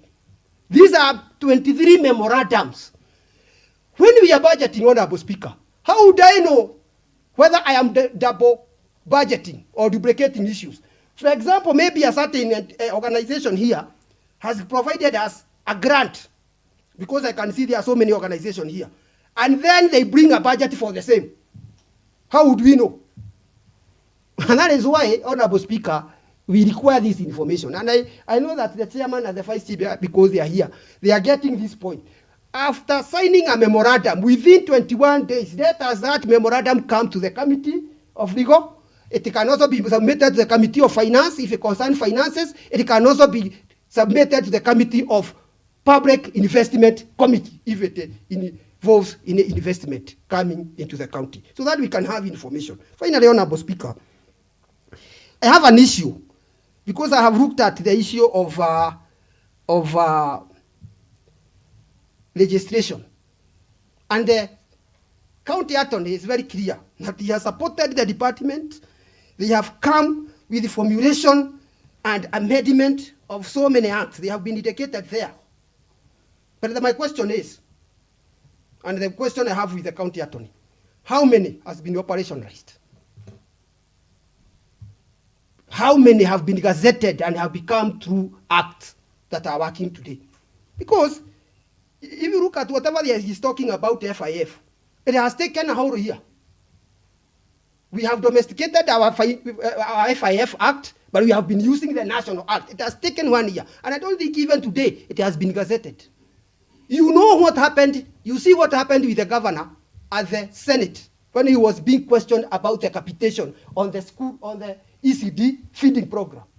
We had passed a law here in this, and I can see that the county attorney is confirming the same, on the issue of capitation for the ECD. Why was it not gazetted?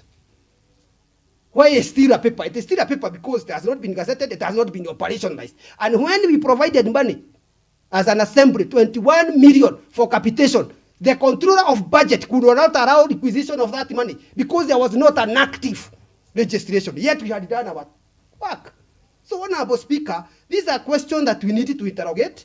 We don't need to be brought reports saying that we have formulated, we have assisted. We want to see what has really been gazetted and operationalized. That is the indicator of performance. You can formulate, you can assist as many as you can, but how many is active and is working because you have gazetted and it is being operationalized? So, Honorable Speaker, finally the issue of pending bill.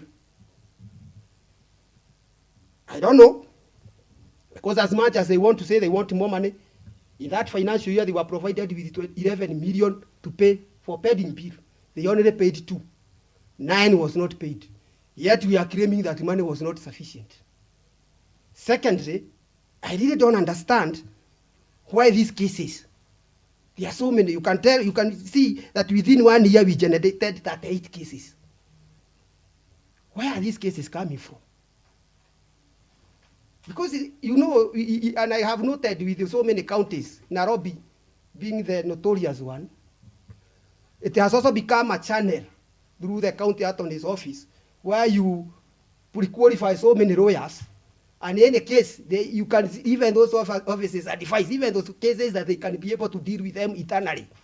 Because we have legal experts and legal staff within that department, they give to private so that they can also be a channel of getting money from county governments.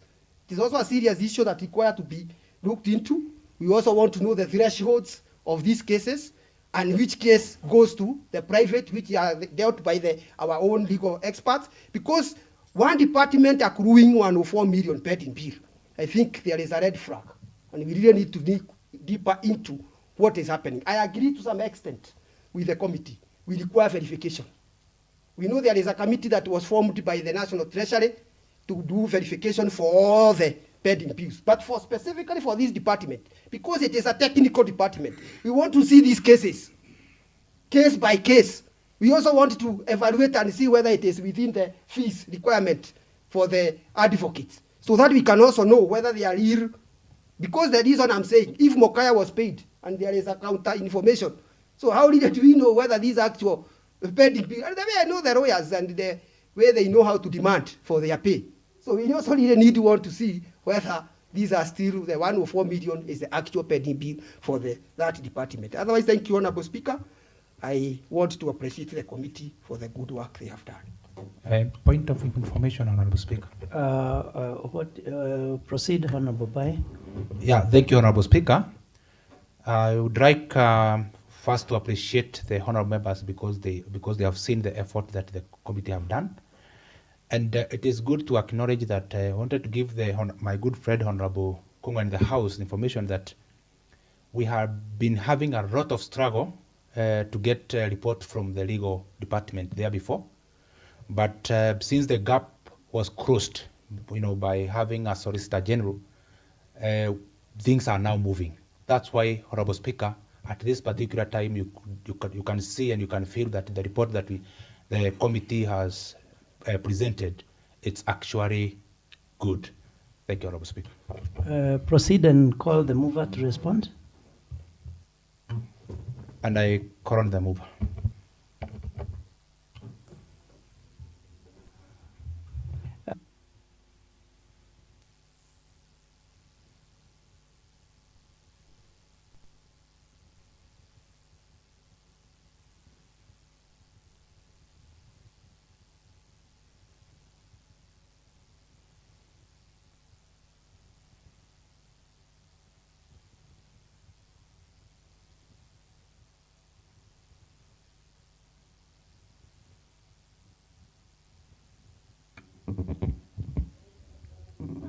Thank you, Mr. Speaker. As a committee, we have noted the concerns of members that have been raised on this floor, the concerns about the MOUs, the insurance, updates on the vehicles, and even the concerns that the Honorable Kongo, the Chair of Budget Committee, has raised, even on a critical issue that was raised on Senate the other day when our governor was there on the act on the Capitation Act. And we will look into these issues. Thank you, Mr. Speaker. And I beg to move. Thank you. Mr. Speaker. It's already moved. What is it, Honorable Steve? Mr. Speaker, just a small concern. I think I brought to your attention that some of the issues that you were raising, the committee was not really keen on putting them, but I believe they will visit the Hansard and extract those information so that at least when they are coming up with the conclusive report. Point of order, Honorable Speaker. Come up with the What is it? What is it, Honorable Bayo? Honorable Speaker, it is not in order for Honorable Matimo trying to think that we have not recorded all the issues that have been raised. Some of us, we are young people, we have a fresh memory, not like him. So we have recorded everything. Honorable member. Honorable Matifu, you are out of order because Honorable Naomi, as she responded, she submitted that all the concerns will be looked into, including your concern.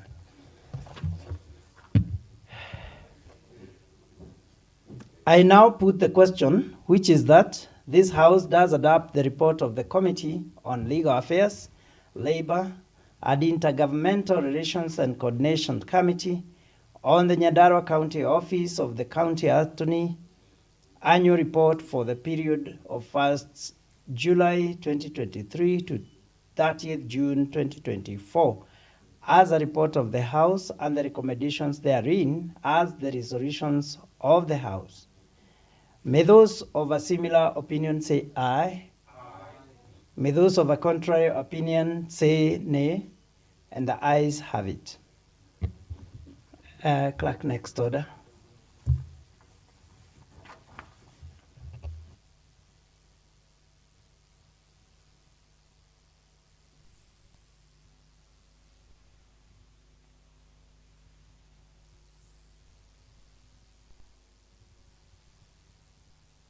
Next order.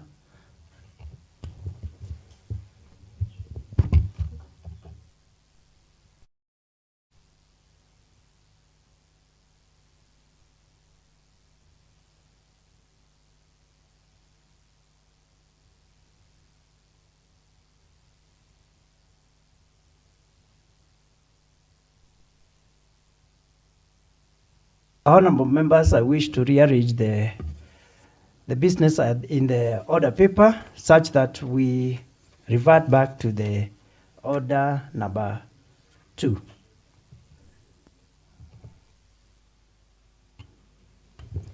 Communication from the chair.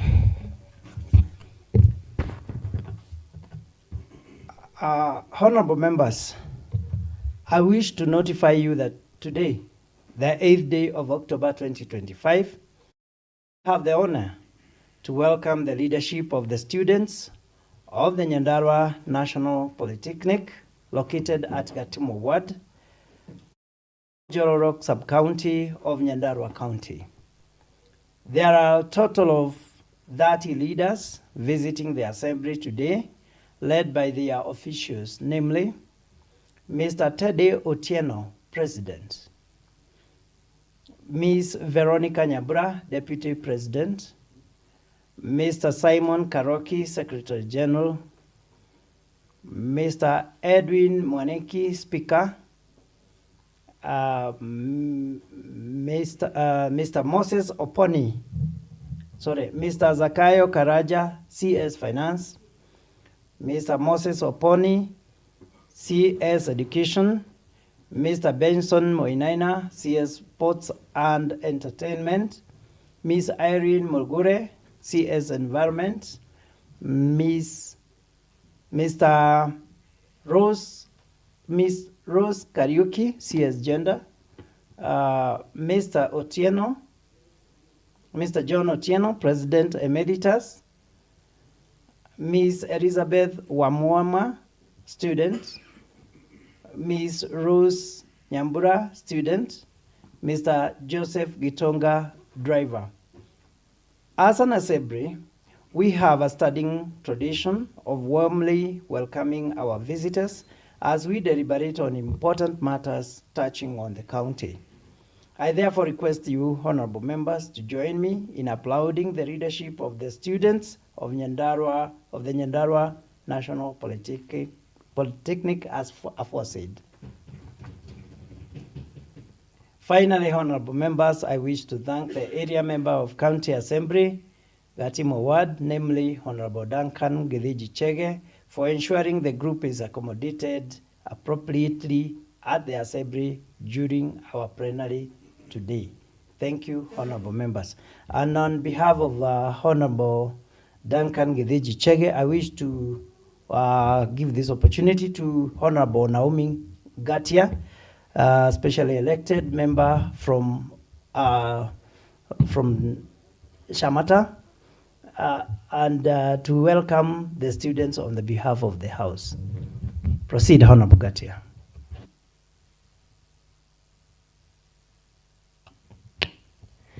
Thank you, Mr. Speaker. I'd like to welcome the student leaders from Nyandarua Polytechnic to the floor of this house. Feel at home, feel welcomed. This is a floor of discipline and order, and this is a floor where members come together to deliberate on issues that affect our county and how we can make our county better. So when you're here, you're learning from the best. Sorry, you're learning from the best, and I assure you that we are doing our best so that we can make our county great. I would like to just inform the House, Mr. Speaker, that Nyandarua Polytechnic had a graduation just the other day, and these young people you see seated here, they are very active in matters student leadership, and they are very active even in following the affairs of the county and the national government. And some of these young people are mentees of great people in this nation. And I would like to just inform the House and even inform the students that as their representative, I have brought a statement to the floor of this House that looks into young people of this county to ensure that the issues that we deliberated on that day at Nyandarua Polytechnic during their graduation and when they had a forum on agriculture, that I brought those issues and I tabled them in this House, and these members will partner with me to ensure that we get to have a Nyandarua Student Council, a Nyandarua Youth Service that will look into the training and even providing of work for young people in the county, and even a Nyandarua Youth Agricultural Fund, a revolving fund where young people who are in agribusiness are able to get capital to do their businesses. So these young people, members, honorable members, are young people who sit down and come up with great issues that can support our county. So when you see me here tabling anything in this House, it's coming from these young people, and I am just becoming a voice for them in this House. So whatever I bring here, I plead with you to support me so that we can support these young people. And just as I conclude, Mr. Speaker, I'll just give them a quote that I always give to young people who come to this assembly, and young people when I go to speak to them, that every expert was once a beginner. All the members, honorable members you see seated here, they started from somewhere.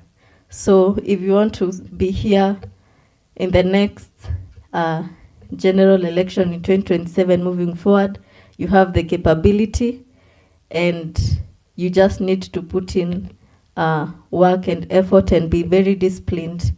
And when you come here in this floor, make sure that you give your best in leadership and in supporting the people who have brought you to this floor of the House. Thank you, Mr. Speaker. Thank you, Honorable Naomi. And I wish to say that, to state that the choice of Naomi, Honorable Naomi, was very deliberate because she's the youngest of the members, of the honorable members here. And so your argument of being the present readers is very varied and very timely. Honorable Bai. Yes, thank you, Honorable Speaker. I would like also to take this opportunity to welcome the leaders of the Nyandarua Polytechnic here. I have been in touch with some of them, and I knew that one day they will visit this place again, because I remember sometimes back last year we had other leaders who visited the place. It is good also, I take this opportunity to encourage them that when you sit there and you have your eyes set on this place where we are, there is no barrier for you to be one day where we are today. There's no barrier. What matters is the determination and the focus that you'll keep when you are running and when you are doing things. I've been telling people outside there that everything that you do every day, you should first think that whatever you are doing it for yourself. When you are reading people in your institution, then you should now start saying yourself reading your people from your area where you come from. Then after that, you should even start reflecting, reading the nation, not only people from your area. Because there is no human that is limited. Some of us, we never thought that we set our foot in this assembly or in position like where we are today. But it has just started like a dream, like the way now today you are here. It started the way you have started.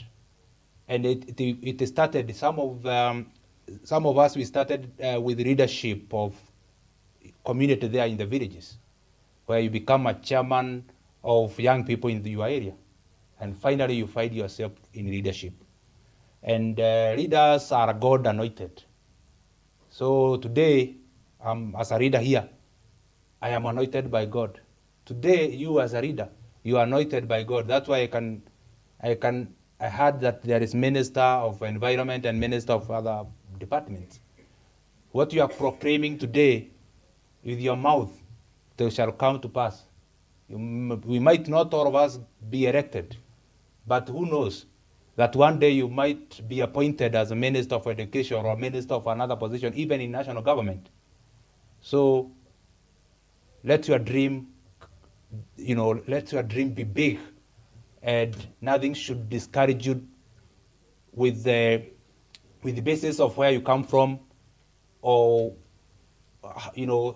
which village you come from, or even the size of your family or the capacity of your family. What matters most is you and yourself and your dreams. Finally, Honorable Speaker, it is good to let you know that leaders negotiate, leaders discuss. When you heard that this is a house of order and rule, if I cross, the boundaries, and Honorable Speaker ruled that I should apologize and withdraw, the moment you withdraw, it's done. You cannot repeat the same mistake. And even after this, you left this door, you cannot carry what you are discussing here. Like you had me and Honorable Speaker, Honorable Stephen, trying to balance our words.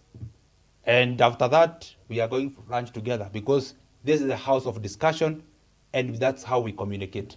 And I believe, Honorable Speaker, even in you should now develop like a culture of trying to discuss your things and creating a debate that you'll agree and disagree, at the end of the day, at the end of the discussion, you come with consensus of what you wanted, whatever you wanted to be done.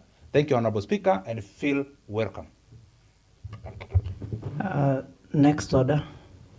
Mr. Speaker. What is it? Proceed, Honorable Matimu.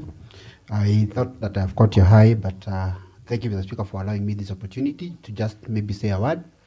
I think, as Honorable Naomi had mentioned, we were with her during the graduation ceremony, and Mr. Speaker, it was a great occasion that the leadership in this Honorable House had organized.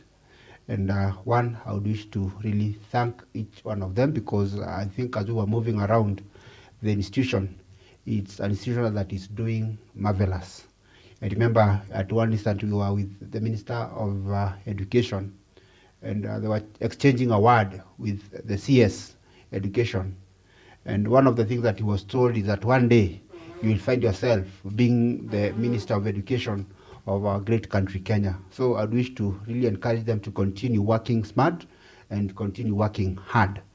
Mr. Speaker, I remember the President, who is together with us today in this Honorable House, when they had visited the Assembly the other time, he was not the President of the institution. But today he's seated here at the Speaker's Gallery as the head of the delegation and as the President of Nyandarua National Polytechnic. This is a good indication that you should not limit yourself with the position that you are in today.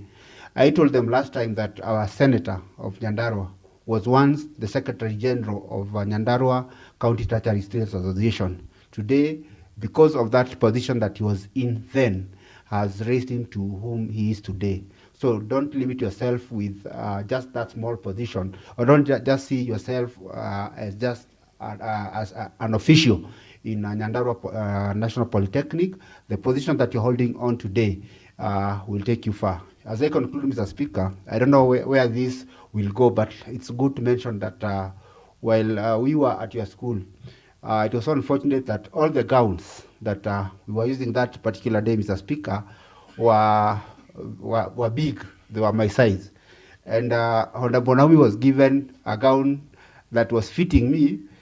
So as we were moving around, Mr. Speaker, it was so big for her. So I would humbly request, because the leadership is here, let them consider having a gown for small bodies like the one for Honorable Naomi, so at least when we come, she can be very comfortable moving around. With that, feel welcome, and may God bless you. Thank you, Mr. Speaker. Thank you, Honorable Members. Honorable Kongo. Thank you. I don't want to say much, because I think the members have been able to welcome the leadership of the Nyandarua National Polytechnic here. We are glad to host you today. Thank you very much. I only just want to say that exploit the opportunity that you have. You have an opportunity, you're in the leadership, you have a platform, speak out.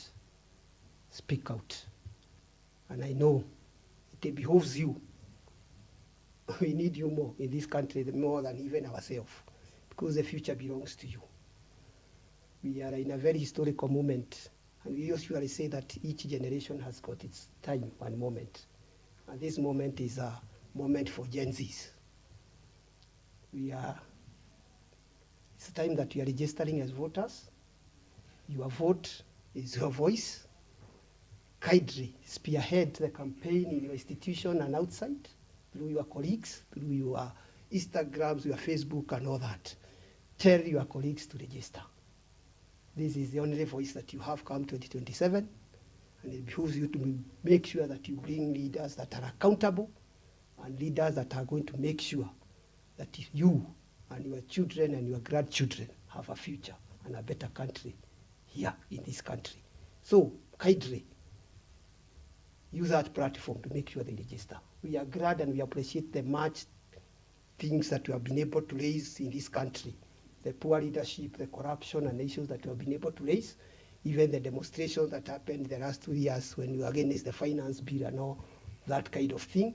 But the best things to speak going forward is your vote. Let's do that campaign. Don't fear. confront your fears, and I know the future can only be brighter for you people.